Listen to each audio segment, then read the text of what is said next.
PIOS and AER have published in the last year or so, and their recommendations to both government in Indonesia and investors from China about how to avoid some of these negative impacts.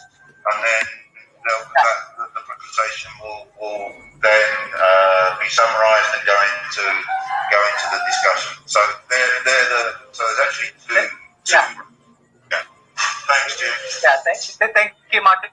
We'll see soon in the presentation, because there's a preview about all of that you mentioned earlier. So please continue, Pius, and Faris will help with the PowerPoint display. Okay, we can next slide. Faris, yeah, we can skip this. This is our previous work, our reports since 2007 on the coal, and this is the outlines of our discussion today. The first is about the China FDI in the coal power plant sectors in Indonesia, and after that we will have a short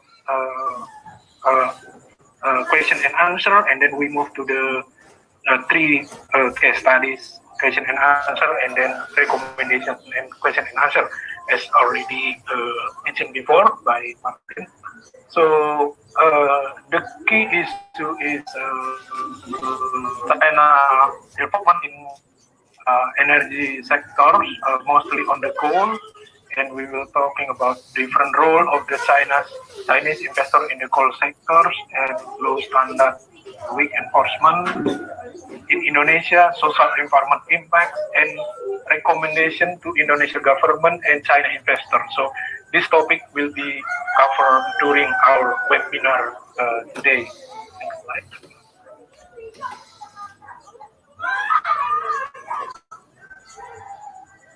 Yeah, we can see by 2020, this year, China is the second largest of the investors in the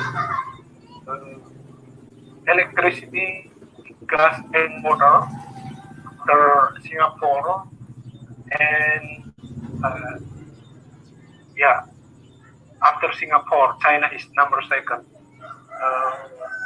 and China investment in Indonesia increasing significantly since 2006 in the coal power plant sectors, because in 2006 Indonesia government make program fast track program 1 because of the rising price of oil, and Indonesia become net importer of oil, so it is urgent at the time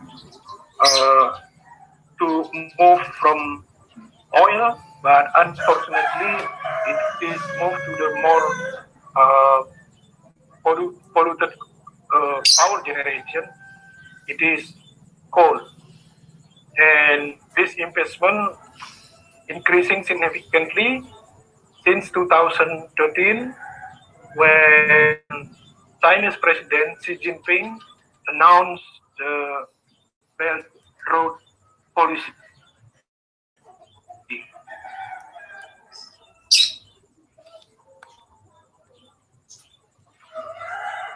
Yeah, we can see from these two charts the number of projects on the right increasing in the electricity, gas, and sectors, because based on the data of the Indonesia Investment Coordinating Board, we cannot find the separated data only for electricity, so these three sectors put together. And by value, it's also getting bigger since 2013. And and also this year 2020 is there is a trend of declining, whether it is permanent or temporary due to the COVID. We need time look later. Next.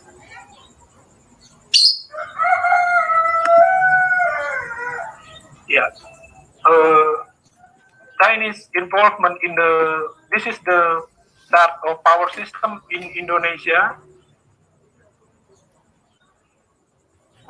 There is a PLN full of the power to the consumer and the power generation. Majority now still owned by PLN, 50%, but more it's the role of the private getting bigger. It's called IPP or independent power producers. This is usually foreign companies from East Asian countries, Japan, South Korea, and also China, making joint ventures with the national companies, and they sign agreement, power purchase agreement with PLN to sell the electricity to the PLN, and for the building of the coal power plant, these joint ventures, IPP, employing the IPC, engineering, procurement, construction, and this company as well involving many subcontractors, laborers during the construction. Like Java 7 during the construction employed 10,000 people, but during its operation it's only 216 people. So it will, during the operation, it will be run by the OM, operation and maintenance company, and sometimes also involving subcontractor to do cleaning, to do maintenance for the companies in the operation. And for this operation and maintenance also involving many Chinese company. And this IPP using funds from outside, whether CDB, Exim, ICBC, bank from China, and usually 70% from financiers, the fund for building the coal power plant, and 30% equity from the parent company. Next.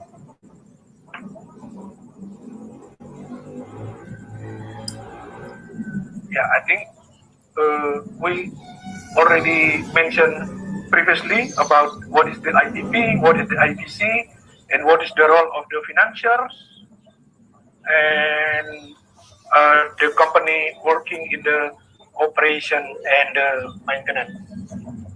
Continue. Yeah, so this is the China Bank in the Fast Track Program 1, 2016. The majority of the fund, 60%, is come from Chinese. It's about 6 billion USD or 60 trillion rupiah, and national financiers give funds 39%. So majority come from Chinese.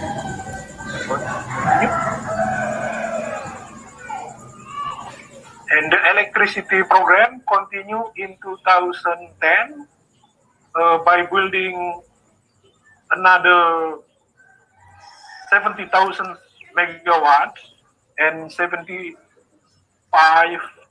power plants.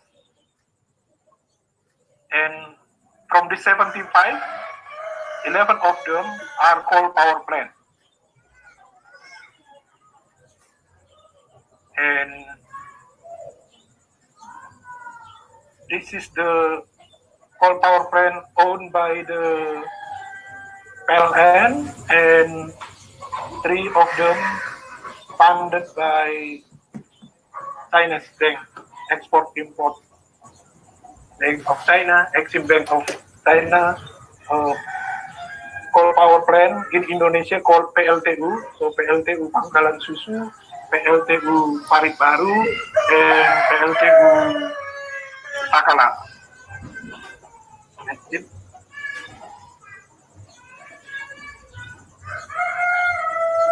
And this is the last program of government building 35,000 megawatt started in 2014. So the role of IPP is bigger compared to the previous time where PLN almost own all the coal power plant. And these are the projects that involving China as owner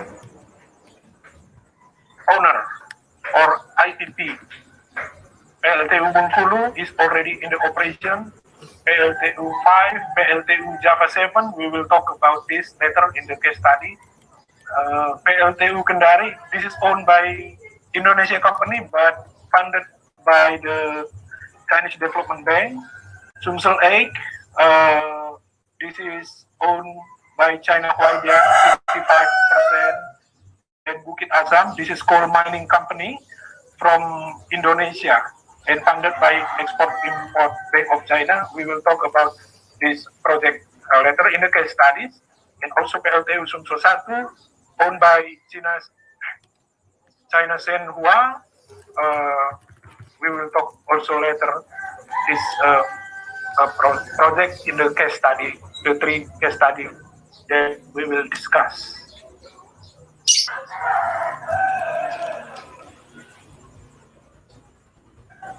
I think at this point we will raise question, right? Okay.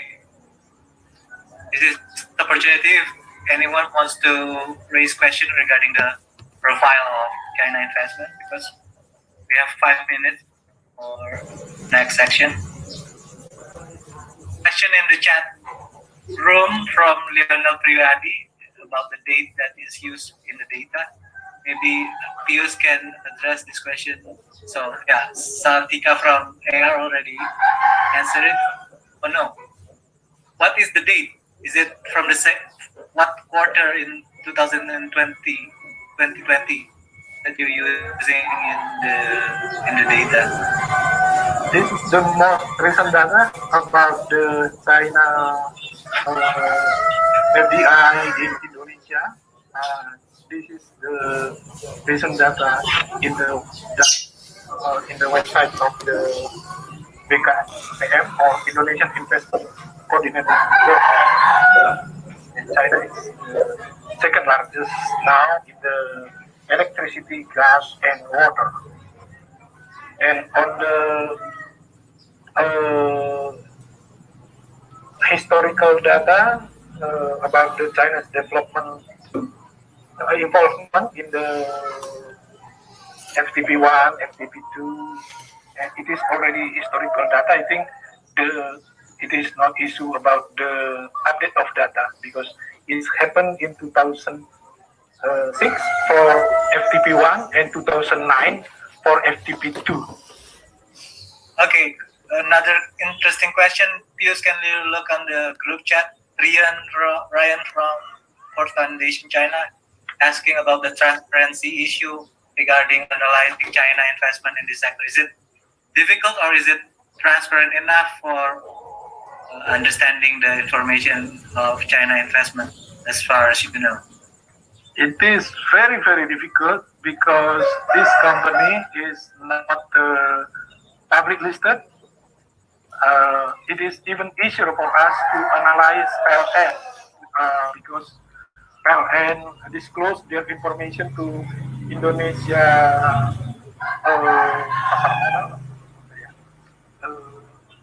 Indonesian stock exchange, but for the Chinese company, we cannot find the data about China, Shenhua, Huaidian, how they make profit from the previous project in South Sumatra, we cannot find the data. And also about environment performance, it's also difficult to get the environment impact assessment compared to other companies. Like if it is funded by JICA Japan, the environment impact assessment data should be published. Or also if funded directly like the World Bank, like that, if we make that as reference.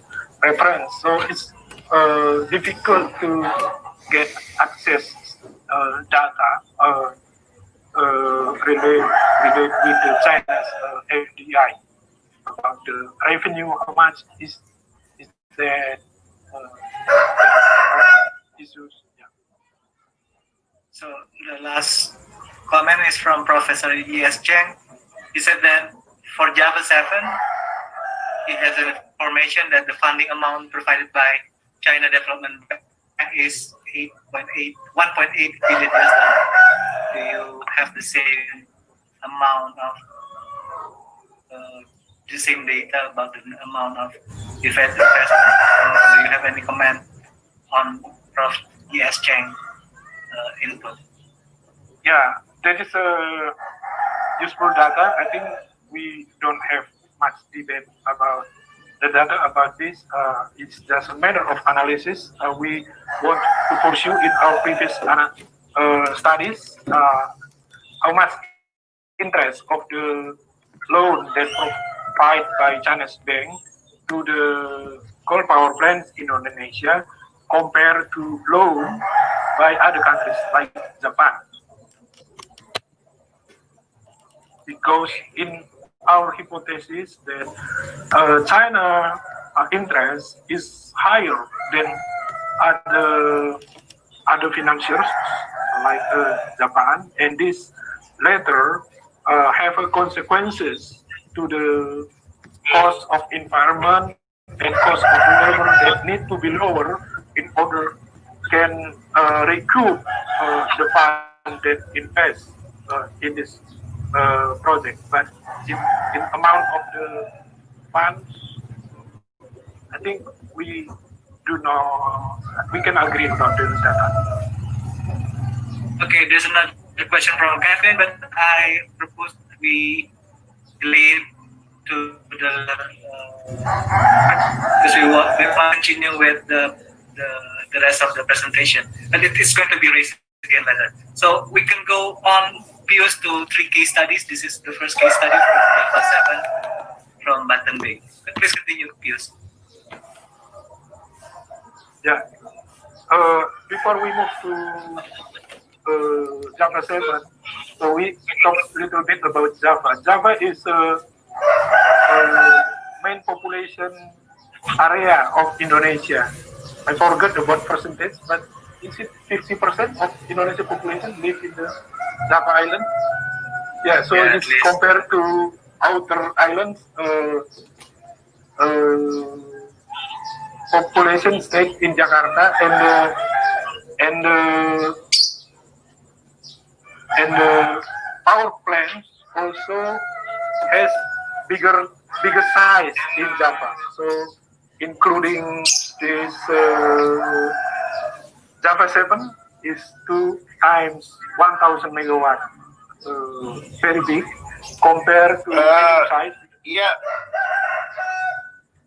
Pius, I think according to Wikipedia and other sources, from the whole Indonesian country on Java, there's 66% of the population lives on the island of Java. So you're absolutely correct that it is quite dense in population compared to the other islands. Thanks. Thank you, Steve. Continue, Pius. Yeah, so the power plant access in Java should be very competitive to other big coal power plants. They have should provide lower cost because the scale of economic it produce the cheaper cheaper coal power price compared to the small one or medium one, which located outside of Java Island. And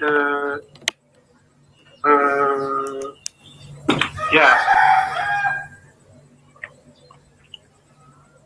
wait, can we move to the previous presentation? Yeah, Java 7 is located in Banten. This is west of Jakarta, 75 kilometers, and this area many fishermen folks. We can see the blue squares in the map is a fishing market, and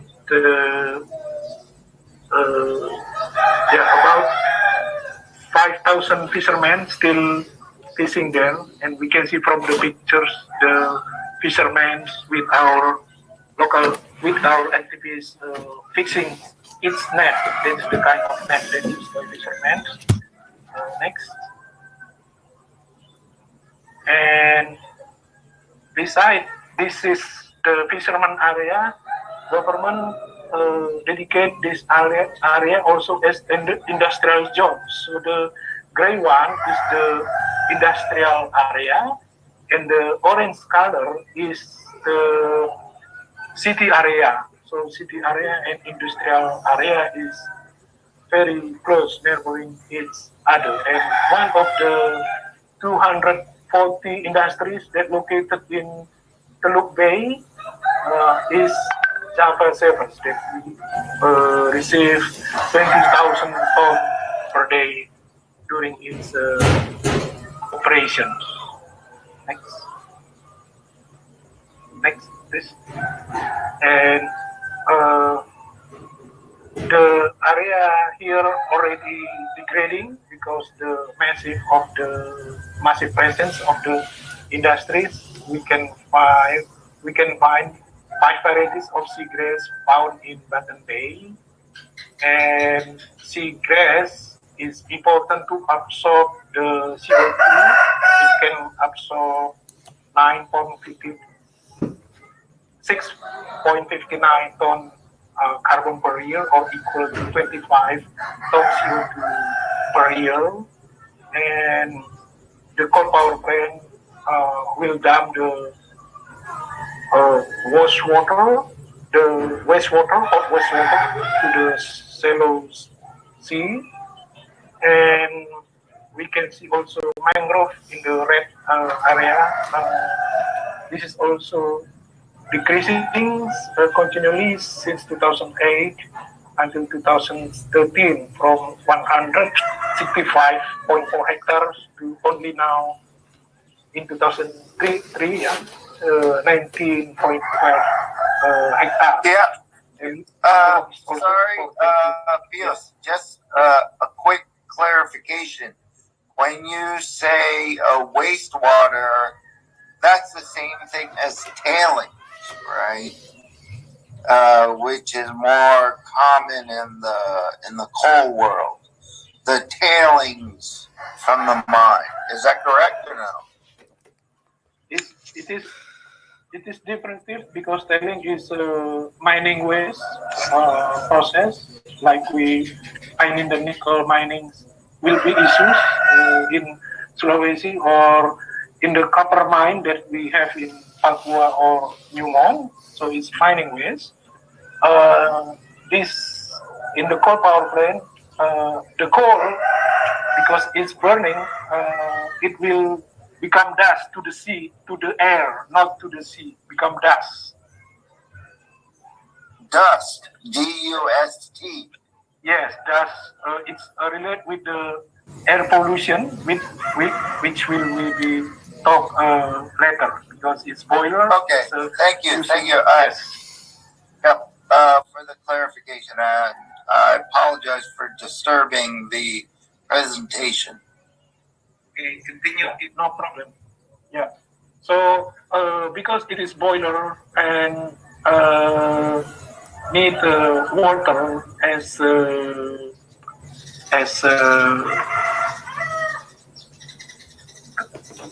control the heat in the boiler in the power system, but this water later dump also to the river, to the coastal area. So it's increasing the level of the temperature of the waters in the area.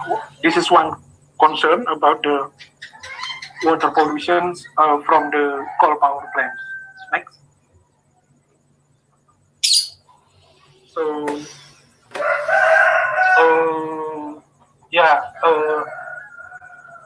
according to environment impact assessment data of the Java 7 itself, they model the concentration of chromium. They can confidence with their model usually for 10 years. That is manageable, but because the Teluk Bay area, Banten Bay area, many industries already exist. With this model, they only have a confidence for 5 years because many pollutants for source of pollutants for chrome. So chromium is one of the source of pollutant that toxic and it is a carcinogenic.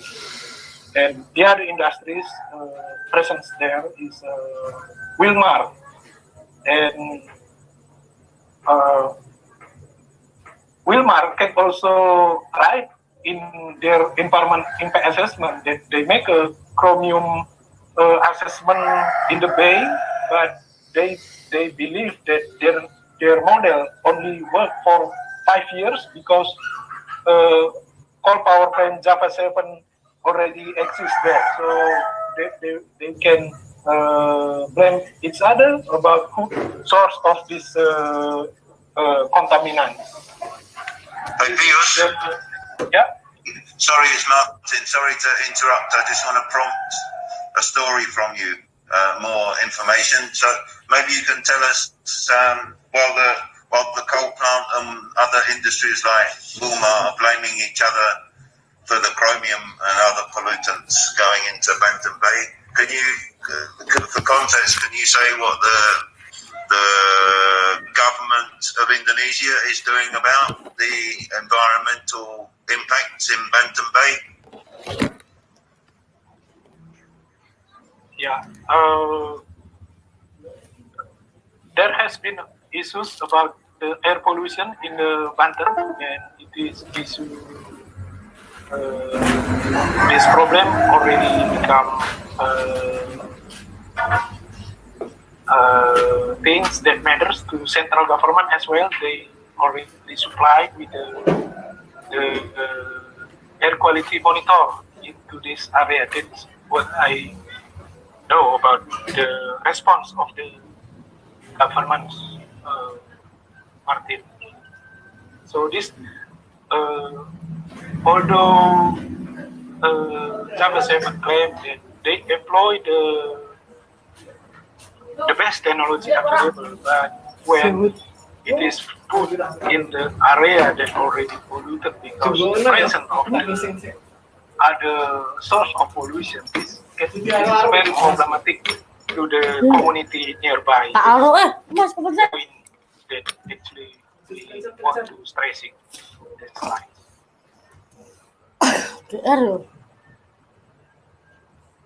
Itu mas. Then okay, Martin. My response. Thanks, Bill.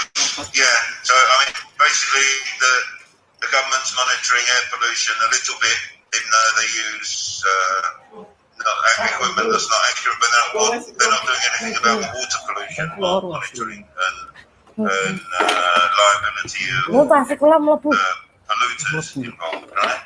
Yeah. Tarik ke orang sekolah. News about the matters of Bahasa Inggris. water pollution. Berapa ya? Hmm. Om Cino gitu. Yeah, we can. Nah, aku karo wong Korea weh. mentioned, Di konco Korea.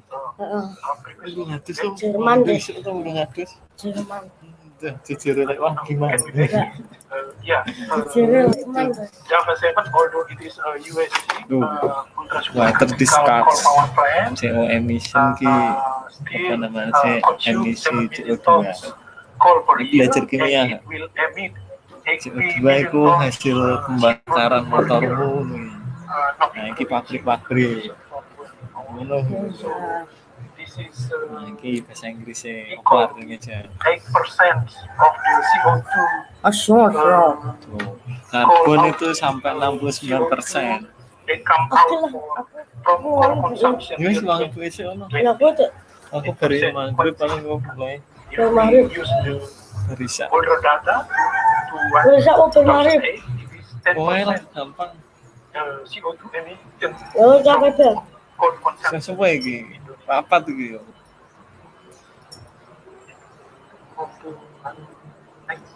Apa tuh? Yeah. So this is the medal of the air pollution. Air pollution from coal power plant. Basically three, but we will talk about two medals. CO2 and Gimising campur also one. The other one is PM2 or PM 2.5 particulate matters, ultrafine particles. That's cause problem with respiratory Daerah Banten. and exacerbate to larger system in the human body besides the respiratory system. And O2 and SO2 also forming actually the particulate matters besides the gas from the coal power plant. We can see from the data we using satellite data Sentinel for May, which is already in the pandemic time. We can see in the map A, the yellow colors means higher in O2. It is even higher in Banten compared to Jakarta right side. And we move to the B, SO2. It is also, if we look the red dots, it is around the Java 7. The SO2 has a lighter color, meaning it's higher. And this is in the pandemic time for May 2020. And based on the environment PSS data, company itself, the right side map is the map of the distribution of the air pollution. There are villages, there are the village, there are the closest village to the coal power plant, and also schools. And they are the front line of the air pollution come from coal power plants. It's different with COVID. Usually the front line is in the hospital. This is in the front line is the coal power plant area where the air pollution can be felt strongly compared to other areas. So this is first case study. We move to next case study. This is Sumsel 8, located in Sumatra Islands. Sumatra 8 is mine mouth coal power plant. So used to be this lower caloric coal do not have market because it is too costly to commercialize it.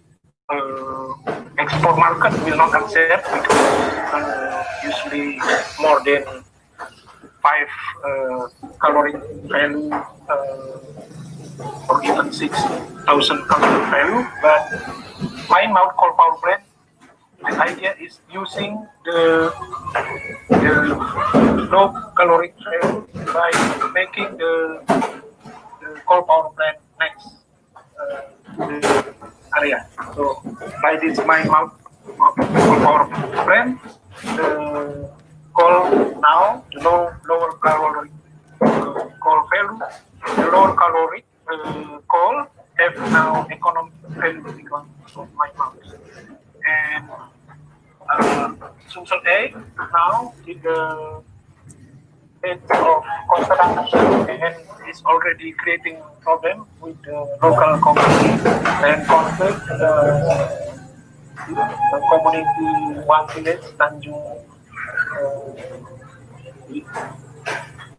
yeah it should be Tanjung Agung, not Tanjung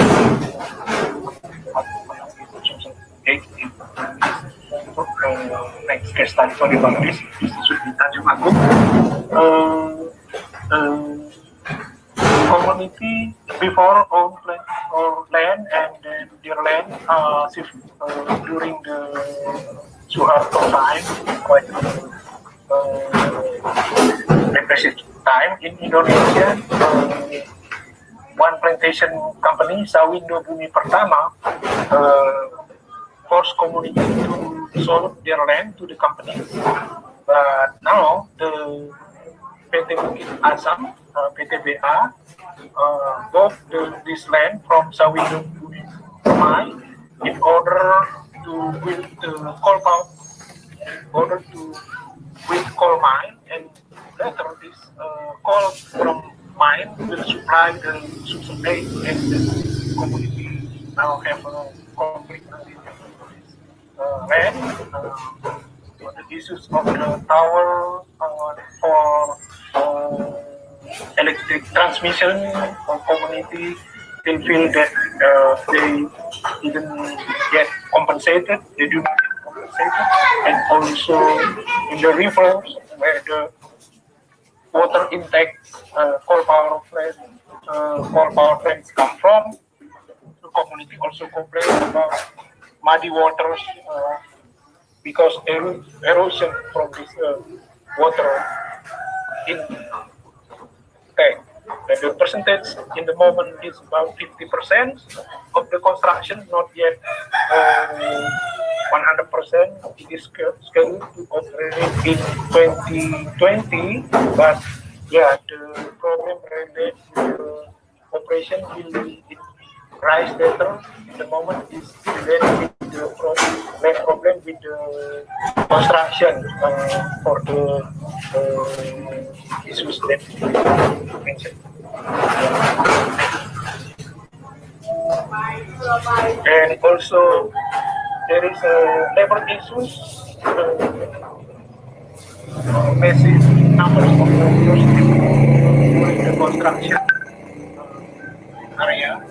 There are things with Java 7 during the construction, 10,000 work in the construction, but later when in the operation on around 200 people. But this massive worker feel that they forced to work long hours from 6 p.m. to 6 p.m. If they if they start from their home, they should go at 5 o'clock in order to arrive at 6 p.m. in their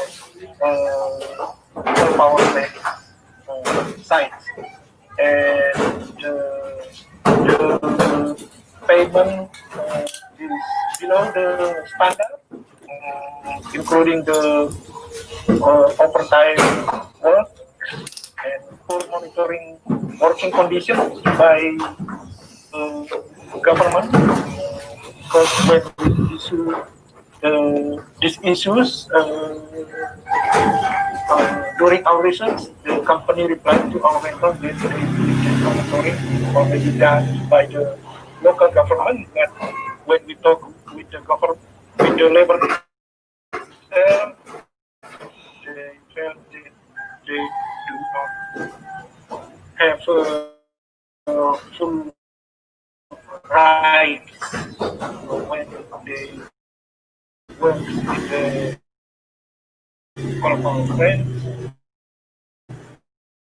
and because long working hours, it is also make the work harder for one work 14 days. And this year, 14 December, and we reported this case to the Ministry of Workers in Jakarta. So we asked them to make a monitoring and verification about information. But until now, there's no any response from the Ministry of the Labor, Social and we interviewed the communities that work in the coal power plants. When they got sick, they must take medical service by themselves without cover from the companies. That is what we get information from the workers. And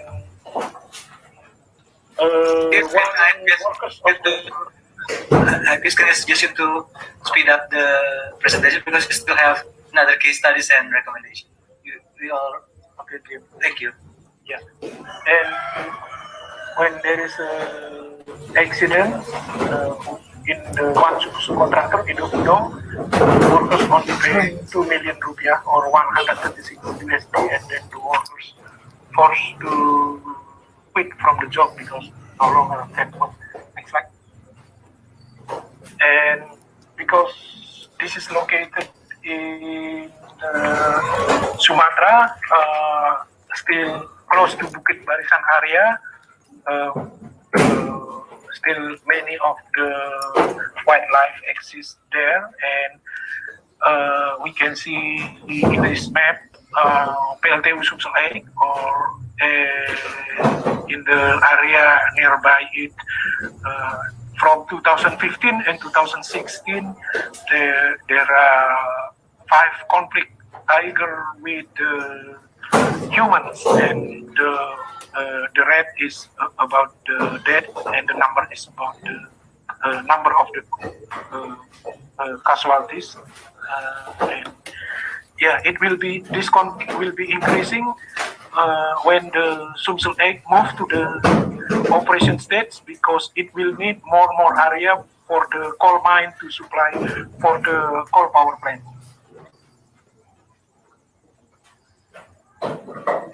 Yeah, this is the case study, the last. This is Senhua Leon Power Indonesia or Sumsel 8. This is also located in the Muara Enim district, same with Sumsel 8, because this district is the main source of the coal mining from South Sumatra. And this project will be funded by 3 bankers, Bank of China, China HSBC, and there is also involvement case of corruption in this case, but I think we will have a special webinar on the corruption. Skip it.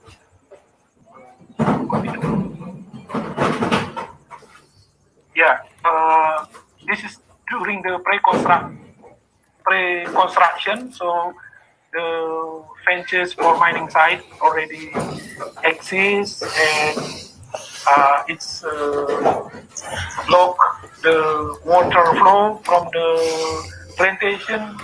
Before the coal power plant exists in this area, it is palm oil plantation owned by the communities, and land power owns 85% of land for the coal power plant sites, but still some part of it is not yet solved because community do not want to sell their plantation even with the higher price, but they want to keep their land.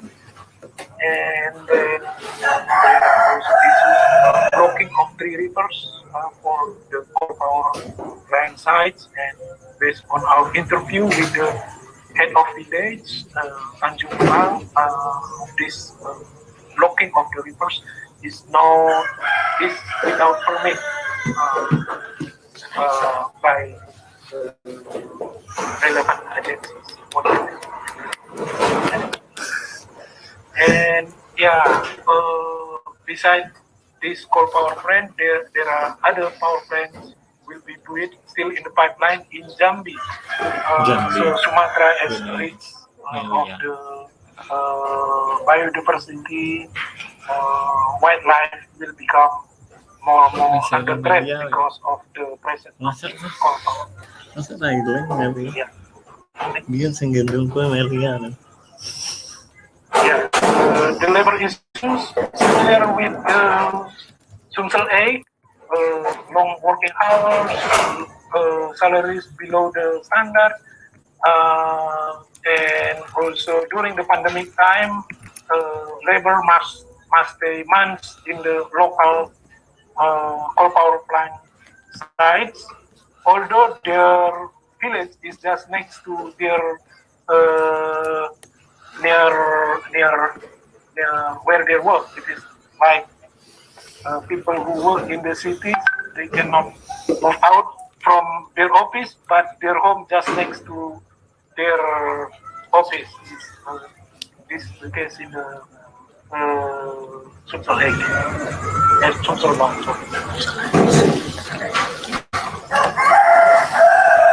Yeah, I think we should have Q&A, right? Thank you. Okay, there are two questions in chat box. If you want to answer it, from I think it's connected one to another from Yeremia and Rian Escort that wanted you to elaborate more about the front line, the people who affected the most in Java 7. So what's the response from the fishermen? Are they indigenous people? Do they have position, lower and social economic status, etc., etc.? Yeah. Yes, there are two questions. Yeah. First on the Java 7 from Jeremiah.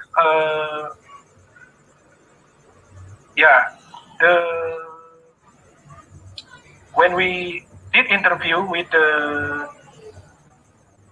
fishermen with the smaller boat, they concerned about the impact of the coal power plants, because by the presence of the coal power plant, they cannot freely catching fish in the area where the coal power plant now exists, with its port, with jetty 2 kilometers to the water sea, in order to transport coal from the ships, and community cannot get fish in this area because of this activity. But this is about about 50 fishermen, but they feel powerless to face with the companies, with back up with the government. So that is the situation. And some of the fishermen previously worked for the coal power plant in the construction, because it's massive workers needed in the construction phase. But after the operation, smaller number, and they feel not happy with the situation where they no longer have jobs in the coal power plants, and the coastal area also degrading now. But they feel powerless because their position is not strong in organization. This situation in Java 7 when we talk with the community. And On the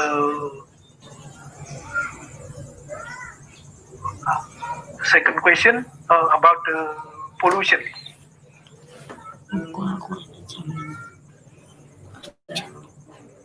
I think the second question is obvious in answer. They are indigenous and also in the lower socioeconomic status, as you already elaborated. Can you maybe we was postpone the other two questions? Can we continue first with your last section of presentation, and we can go back to the questions? Yeah, maybe it will be about that. For the coal power plants in Sumatra 8 and Sumsel 8 and Sumsel 1, because it is in the remote area, they usually employ the local area majority. Yeah, so majority is also indigenous people from that area. Okay, Jim, over to you.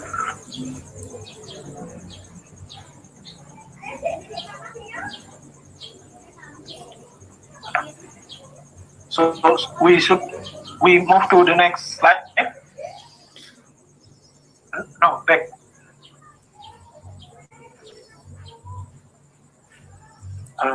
Back, please. Before, yeah. Besides the local issues in the three case studies that we talking about, obviously, as we are aware about the global warming, climate change, this coal power plant is a major source of the greenhouse gas emissions. And we can see from the data of the PLN and PLN that the blue color is the portion of the coal power plant, and it is continuing since 2019 until 2028. The coal power plant still the biggest source of the electricity in Indonesia. So if we compare with Indonesia and China, China already make commitment in their NDC that greenhouse gas emission will be peaking in 2030, but in Indonesia case, this peaking is not yet exist. It will continue, and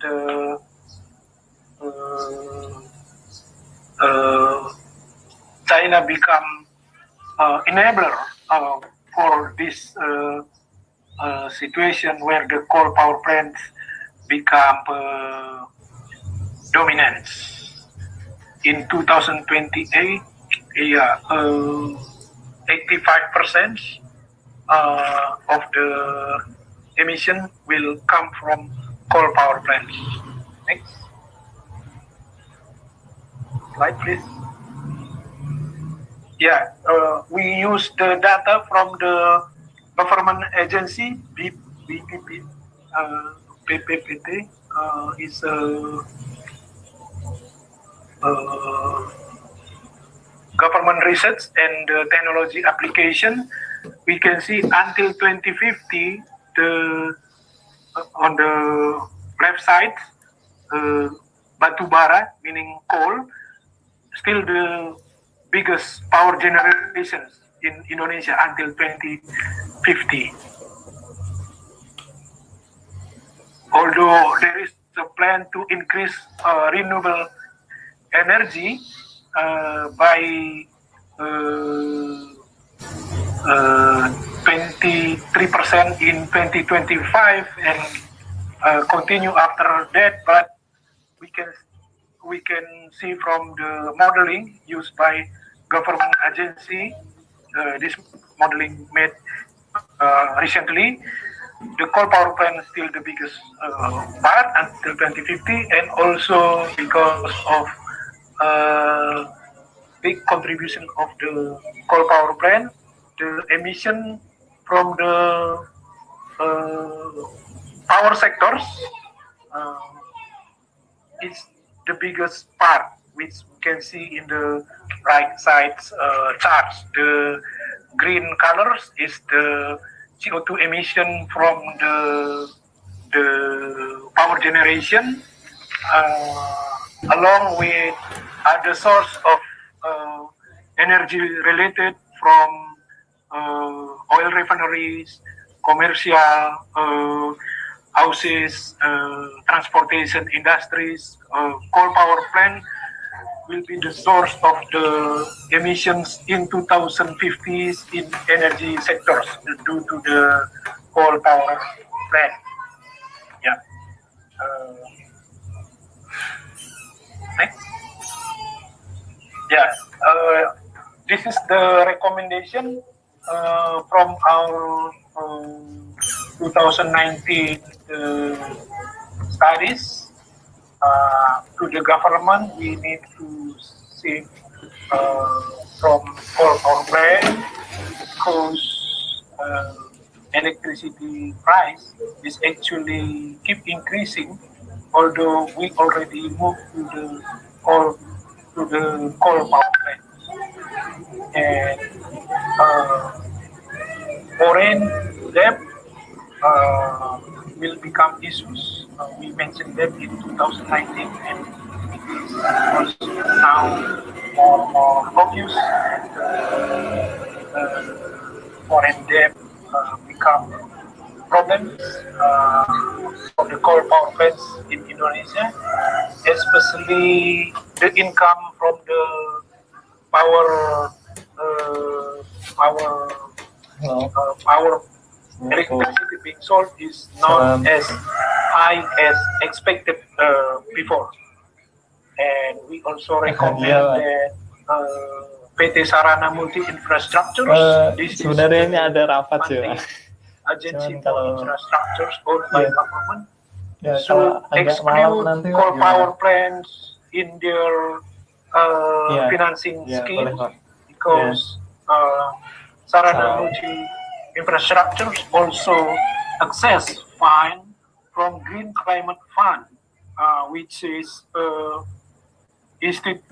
international institution dedicated to support low carbon project, but PT SME at the same time also finance several coal power plants. And we need safe distance buffer zones in the coal power plants. We don't have safe distance buffer zones. We compared to mining, we have at least 500 meters from the communities about where the mining exists, but in the coal power plant we don't have that. And improve the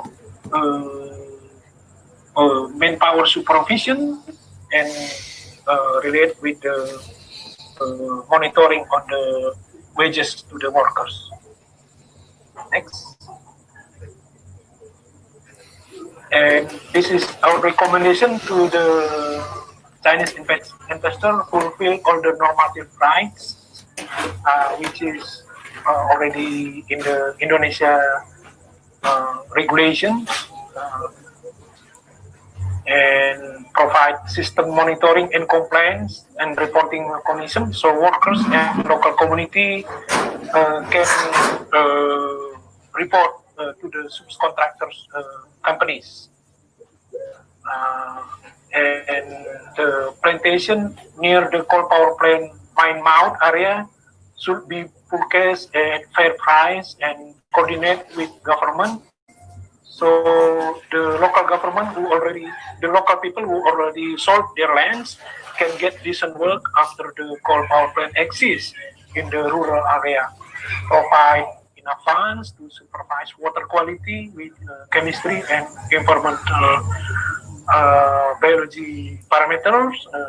We urge that the coal power plant site can be monitored by NGOs, and also ambient or surrounding air quality monitoring should be implemented and reported openly to the local communities. and transparent information should be disseminated regularly about environmental performance of the coal power plants to the local companies and can be verified by independent organizations, and implement the same standard environment protection practices of coal power plants in Indonesia and abroad. I think colleague from Greenpeace during our previous webinar mentioned about this double standard and helping Indonesian government moving away from coal power plant to renewable energy, so Indonesia can achieve NDC target and more importantly achieve peaking greenhouse gas emission soon. Like China already declared that 2030 will be the peak of greenhouse gas emission in China.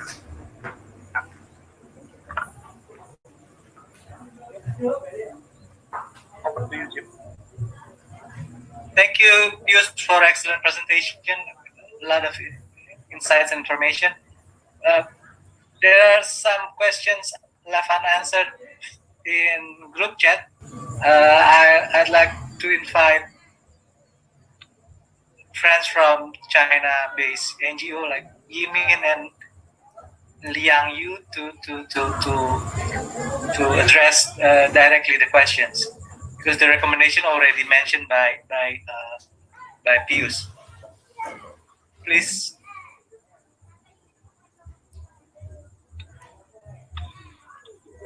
In the group chat, you can see Pius that Yimin and Ling Yu asking whether there are efforts to advocate directly to China investors or China company, and Yimin Leon also asking whether there has been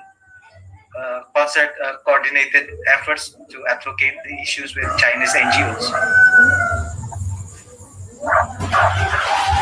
Yeah, with the finding about the labor in Sumsel 8 and Sumsel 1, we raised this issue to the IPP owners, but we feel that the issues is not addressed adequately, so that's why now the labor organization keep active to struggle for worker strike in Sumsel 1. On the environmental issues, we still not get good responses, so we send letters to the IPP owners and send the reports to the China embassy here in Jakarta, but the response is we do not have we do not receive adequately as what we are expecting. And about the finding of the information about biodiversity in Sumsel 8, because based on the information of the workers through WhatsApp, they send videos of the tigers roaming in the coal mining sites. This is strengthening the information that these are really important for biodiversity. But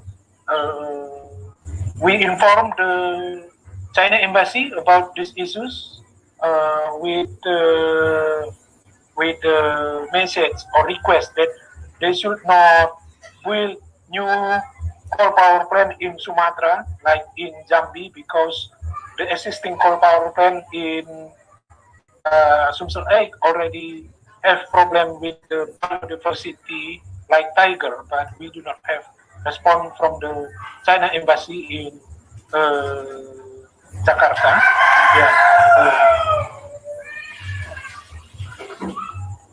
Working with the NGOs in China, we do not yet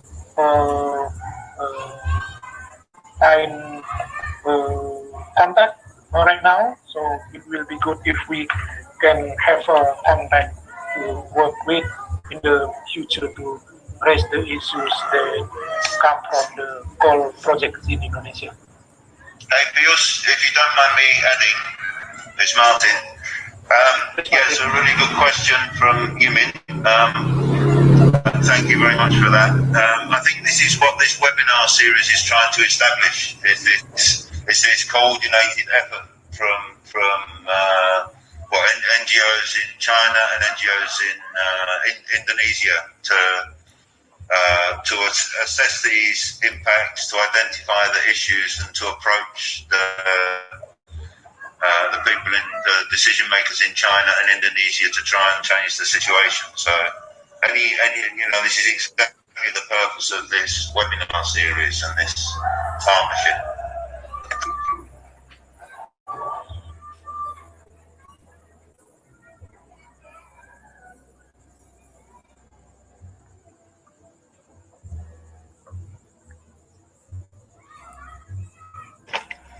You're on mute, Jim. You're on mute.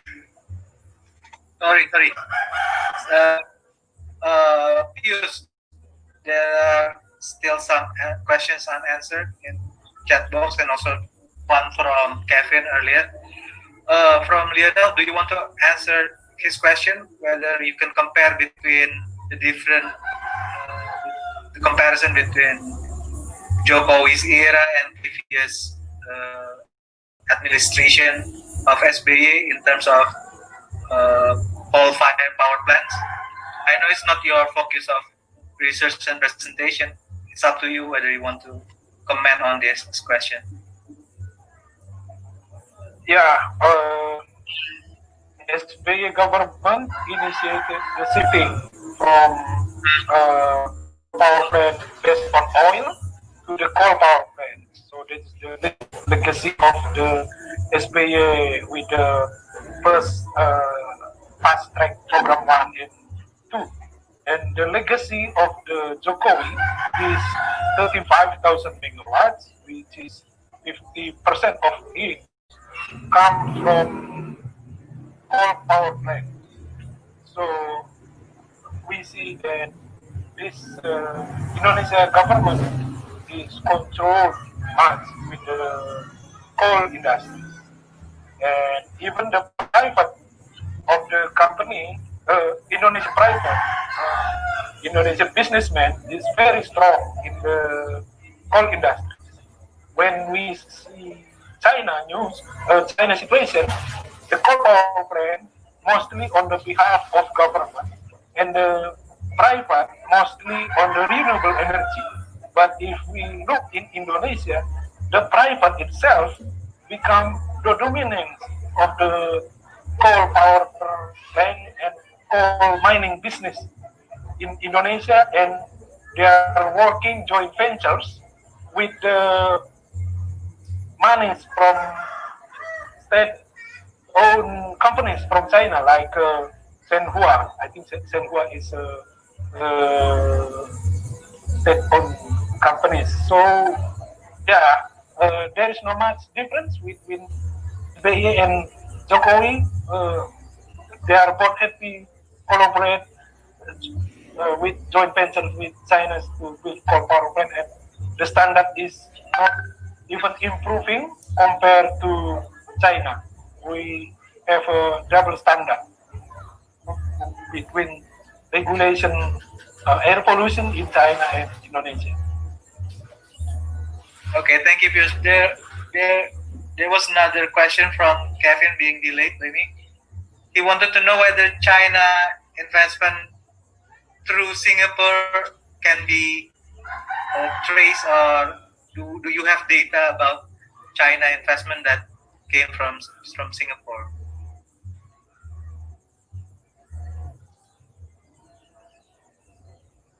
What I see is mostly directly from China, like ICBC, Exim Bank, and CDPD. As we can see that Singapore is also the biggest foreign direct investors in overall sectors in Indonesia. One of the big, also But I'm not ready in the moment with the data with the Singapore. Okay. So another question from Ryan. He wants you to elaborate more about the AAR advocacy. Does it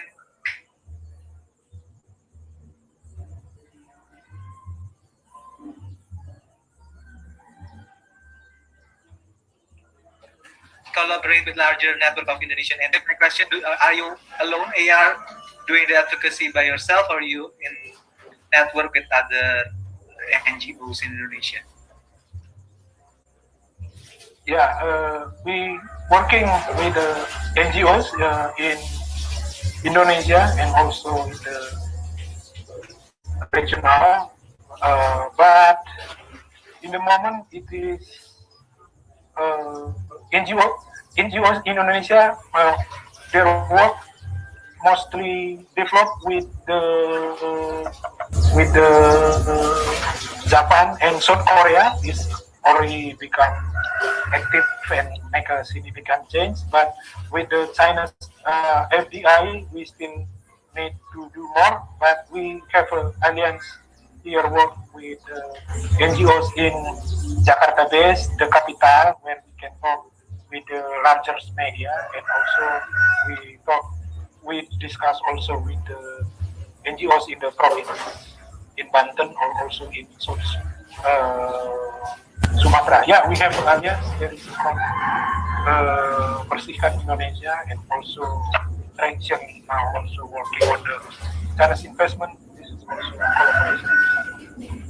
Okay, thank you for the information. I must inform you all that we already discussed for 1.5 hours. Do we want to continue for another 30 minutes, or we want to just continue with the closing session, like 10 or 15 minutes? It's up to you guys.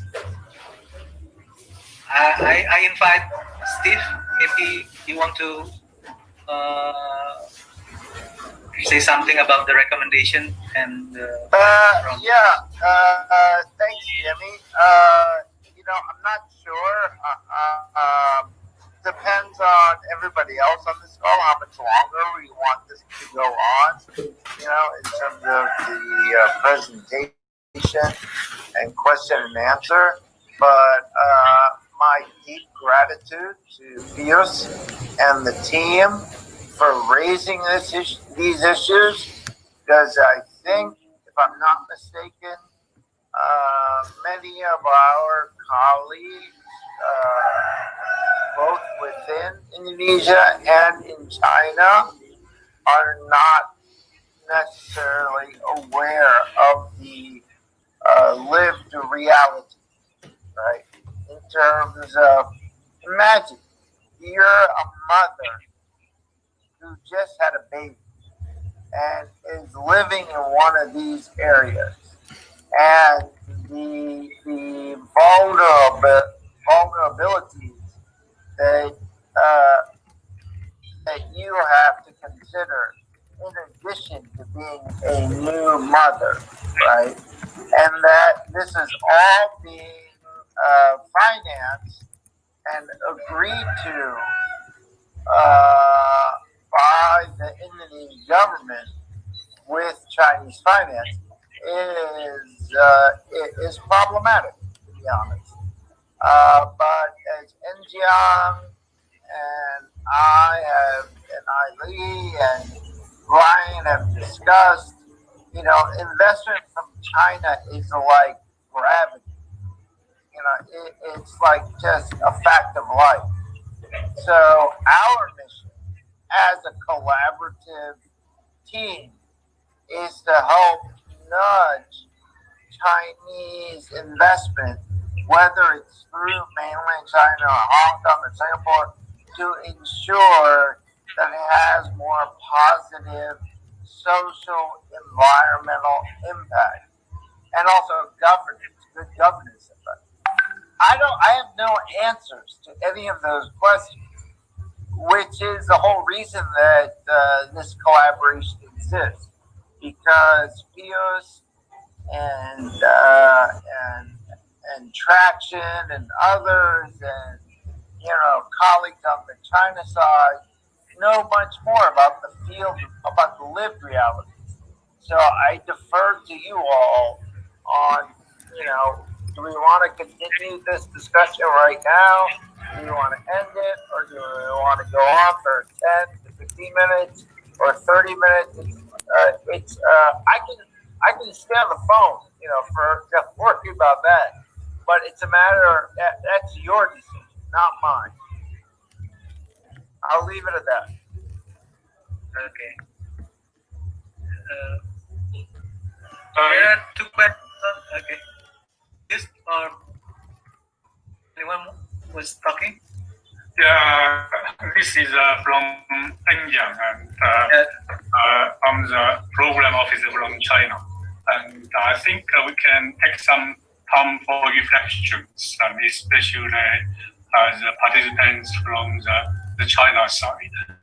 And for me, and one reflection from me is, I think for the recommendations, the presentation by peers, I think is excellent, and there is lots of questions. And I myself also visited Indonesia and some of the power plants with Stephen and the Indonesia NGOs. The one reflection I have is, for the recommendations is especially to the Chinese investors and the financial institutions, and what would be I think to consider in their interest, for example, and what would be the potential financial and reputational risk to their investment or to their finance. And I think if we can have some recommendations and or to show them, and if some of this continues, and that could be constitute a great risk to them as well, because policy changes in Indonesia, or when the necessary returns as they imagined and envisaged at the beginning. So I think probably we can address some of the recommendations in that way. So that's just a preliminary. Yes. On that, statement and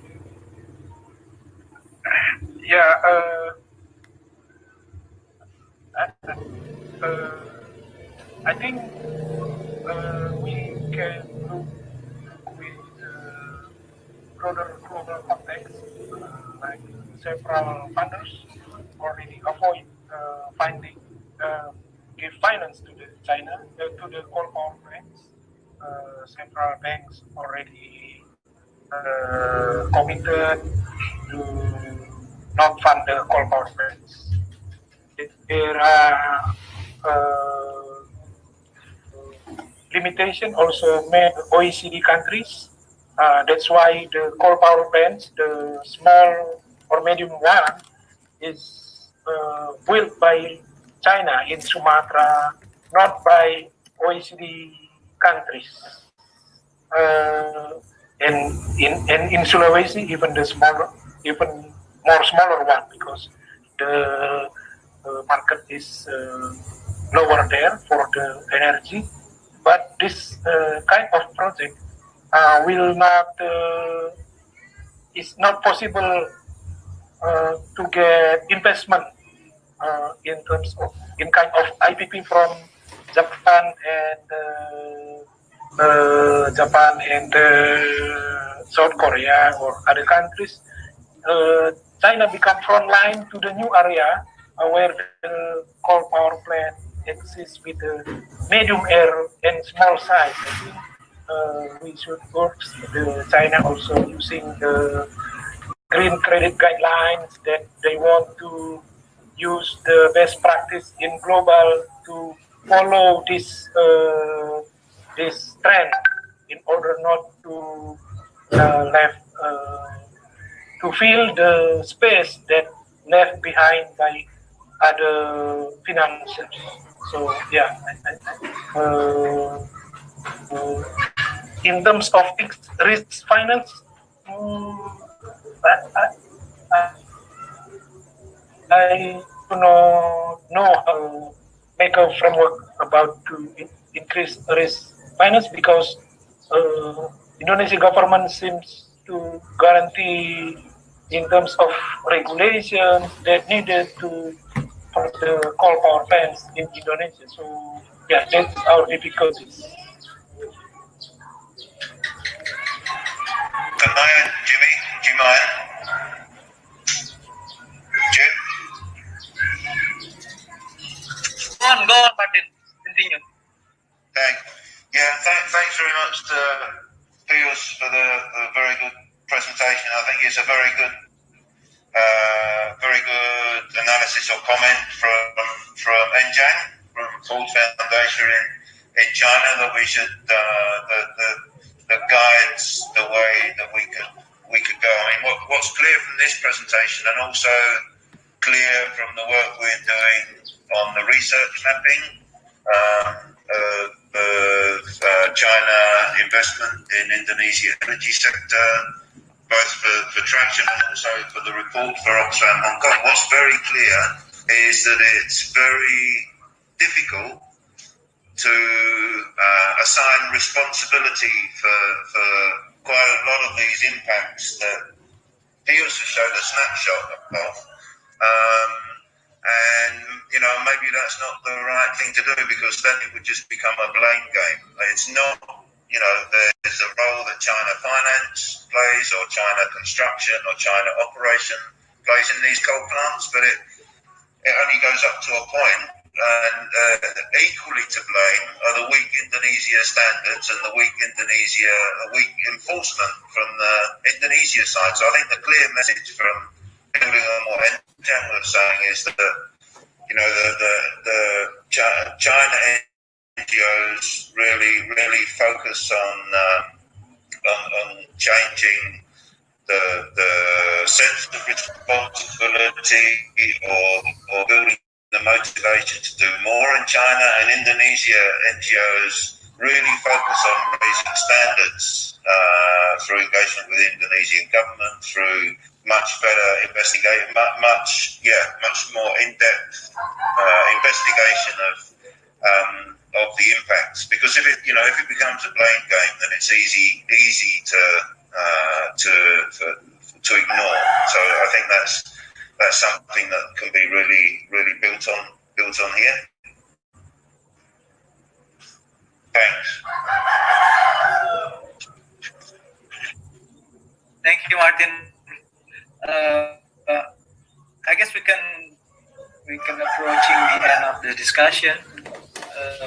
But there is a question from Jimmy Liu from FON. Maybe still with the interest on the fisherman community. Maybe Pius can add more information about the fisherman community in Java 7. Hello, Jim. Yeah, can you add more information like what Jinmei Liu in chat box wrote already? Whether the fishermen already gone to the jurisdiction system? Do they get any compensation from their effort, or do you want to add information on that? Yeah, in the moment, there is no legal remedy that used by the community. So that is what I can say, Jim. There is not yet legal case against me. Jimmy, maybe I can add a little bit. So I don't know if this is the same case or typical case, but what I can say is that when Enjang came to Indonesia in early 2019, one of the places that we went to with Adi Gianto from European Climate Foundation was to a location where there was Chinese financed build, operate, and transfer model of a coal-fired power plant. And because, as was noted earlier, because all of electricity in Indonesia is controlled by PLN, that area was considered a quote unquote strategic development initiative or object or something like that. There's a specific word in Indonesian for that, which meant that the military were acting as security for that area, and so the fishermen could not fish in their traditional areas. One, because of the tailings due to the coal-fired power plant, because the water was warmer. That's number one. Number two, because the security was military, carrying around machine guns and telling local fishermen they can't fish around there.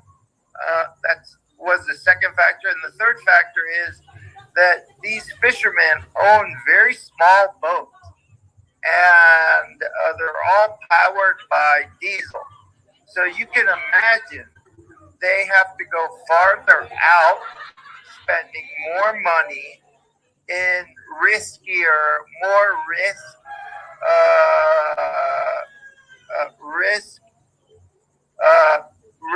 apparent waters, because their boats aren't built for that.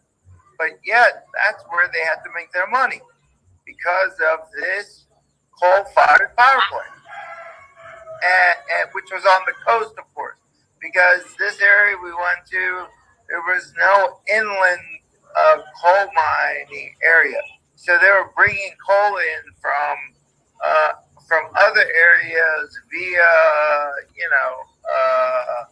boats, for lack of a better word, right? And so all of these fishermen had to.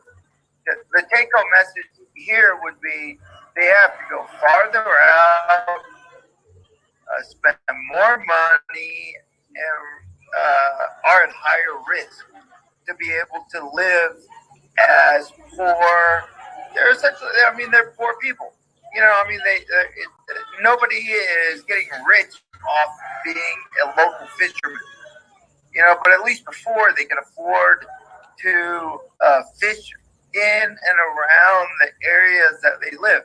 But with this coal-fired power plant in North Sumatra that Enjang and I visited, hosted by Adi, that was no longer an option.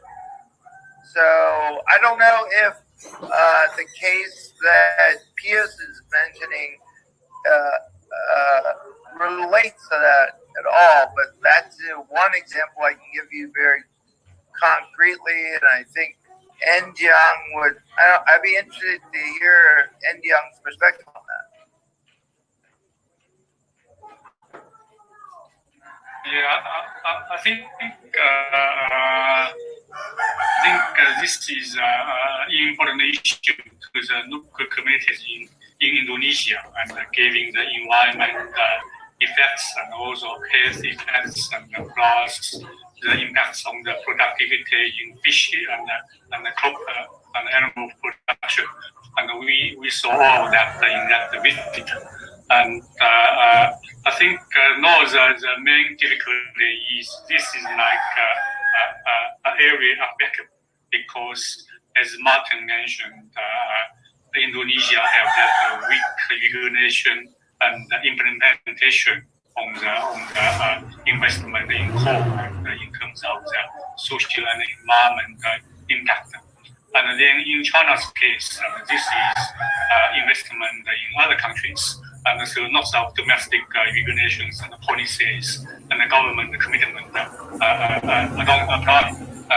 So for the investment outside China, it's mainly some of the guidelines, and there is no strong regulation and enforcement mechanisms, and there is no people to watch and to measure the pollutions. So that's the main issue. And so how can we address that issue and to have a real policy and to have a real impact on the investors and the financiers from China? I think that's the difficult part of the issue. And how can we address that issue and to have a real impact? So I think that need lots of discussion. I saw that comments from Yiming. I think that makes lots of sense. And how can we link that to China's commitment on carbon neutral and also emission peaking in one is on 2060, one is on 2030, and how can we make China's overseas investment also part of the commitment to the international community? That could be one way to go.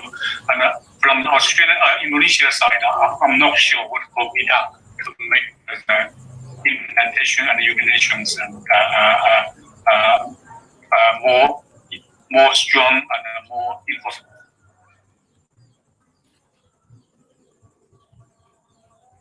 Okay, thank you, Angel. I think we need separate. Sir, Jimmy, can I add just to what Injam said? If we think about, thanks. If we think about specifically Australia, and in the case of Indonesia, Norway, right? They are amazing. They look like amazing carbon neutral countries, but Australia does not count their exports of coal in their carbon accounting, right? Which is hypocritical.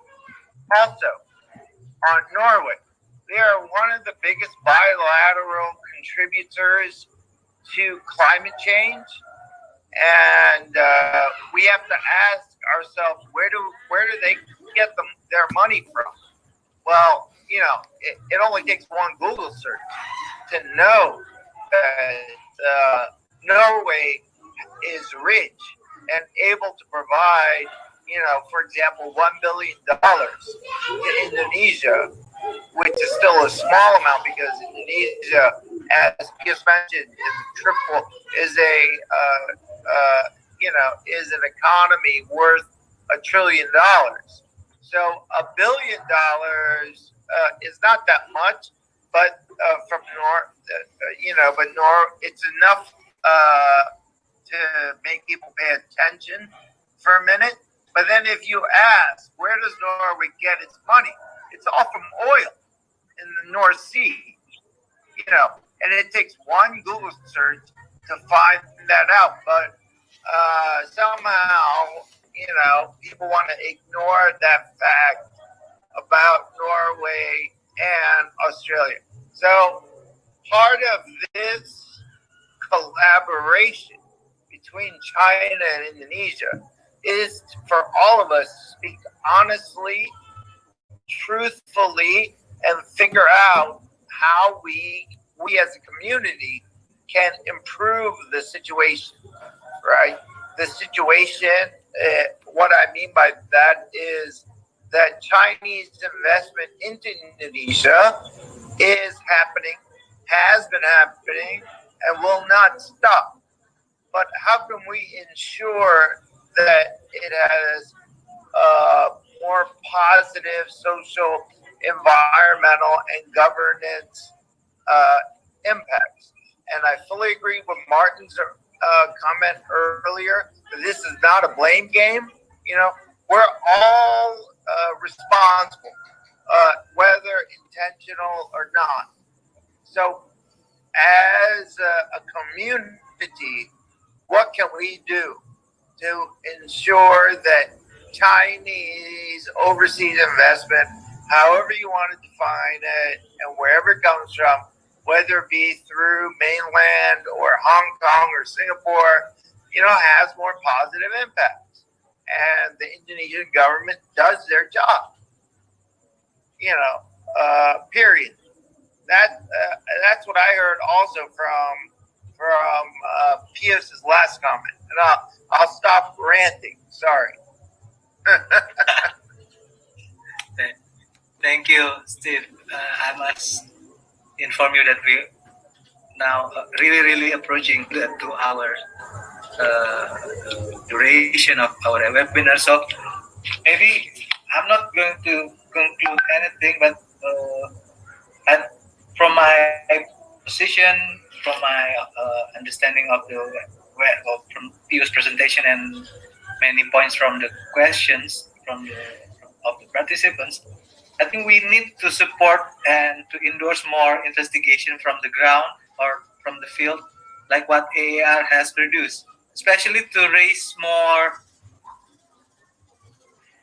raising consciousness and support and collaboration to improve China investment. So many suggestions about how to approach the China investor, how to collaborate with between NGOs from Indonesia and China. I think that's belong to the first point. The second point that from my understanding, listening and joining the webinar as a moderator, I think we also need more research about transparency of investment in energy sector, especially but not limited to China, because there are a lot of curiosity about China investment in energy sector in Indonesia. But also Steve mentioned just recently, that it is also a question about other countries' investment as well, actually. So that's from my own opinion. I think we can have more discussion on next webinar and also throughout the emails and other forms of communication. So I'd like to ask you all to give a big round of applause for Pius and AR team because of their good and inspiring, informative investigation. So, Thank you, everyone. Thank you, Pius, for the presentation. And I don't know, do we have webinar picture to end the meeting or what? That's a good idea, but everyone needs to put their video on.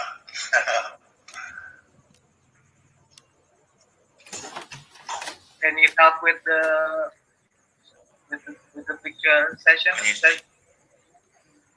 Haris, please open the Just take it. everyone. Let's end this.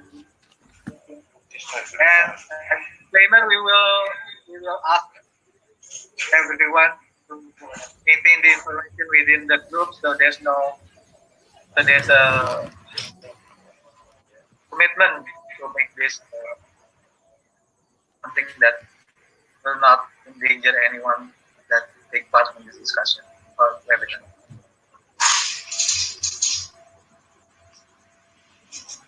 Okay. You can take a share screen. Okay. No, sorry, Jimmy. Did you have a question for me or no? No. Okay, So good. cheers, everyone. Thank you. Thank you very much. Thanks, Jimmy. Thanks, Phil. Stay safe, everyone. Bye. Thank you. Thank you so much. Bye-bye. Take care. Bye-bye. Thank you, everyone. Thank you.